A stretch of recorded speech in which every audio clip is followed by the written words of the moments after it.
Opinion টাইমসে আপনাদের সকলকে স্বাগত। আমি এআই সাহেব রয়েছি আপনাদের সাথে। গোপন সূত্রে খবর পেয়ে অভিযান চালিয়ে 3টি কার্তুজ ও একটি আগ্নেয়াস্ত্র সহ 4 জন ধৃতকে গ্রেফতার করল হরিশ্চন্দ্রপুর থানার পুলিশ। ফের সাফল্য হরিশ্চন্দ্রপুর থানার পুলিশের।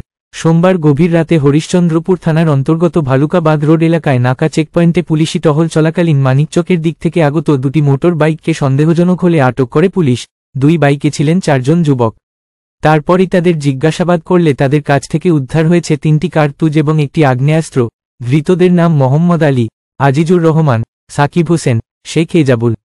এদের প্রত্যেকেরই বাড়ি মানিকচকের জালালপুর এলাকায়।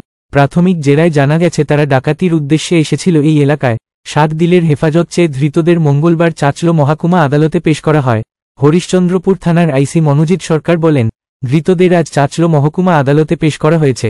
ঘটনার তদন্ত শুরু করা হয়েছে। এখন এই পর্যন্ত। নজর রাখুন, সঙ্গে থাকুন ওপিনিয়ন টাইমস। ওপিনিয়ন টাইমসে আপনাদের সকলকে স্বাগত। পশ্চিমবঙ্গে এই প্রথম বাংলা নিউজ পোর্টাল। আমি এআই দিয়াসিনী, আর আমার সাথে আছে আমি এআই আদিত্য। রাজনীতির ডান থেকে বামের সব খবর আমার সাথে। আমি এআই ঐশানী। খেলা থেকে বিনোদন, সঙ্গে থাকবে সেলিব্রিটিদের কুটকাচালির খবর। আমি এআই সিদ্ধার্থ। বাজার অর্থনীতি থেকে রাজনীতির ওঠাপড়া, কুর্সি বদলের সব খবর আমার সাথে। আমি এআই দীপ্তি, থাকবো আপনাদের সাথে। সত্যের উদ্ঘাটন, নিরপেক্ষ বিশ্লেষণ, সঠিক খবর প্রদান। সঙ্গে থাকুন, দেখতে থাকুন ওপিনিয়ন টাইমস।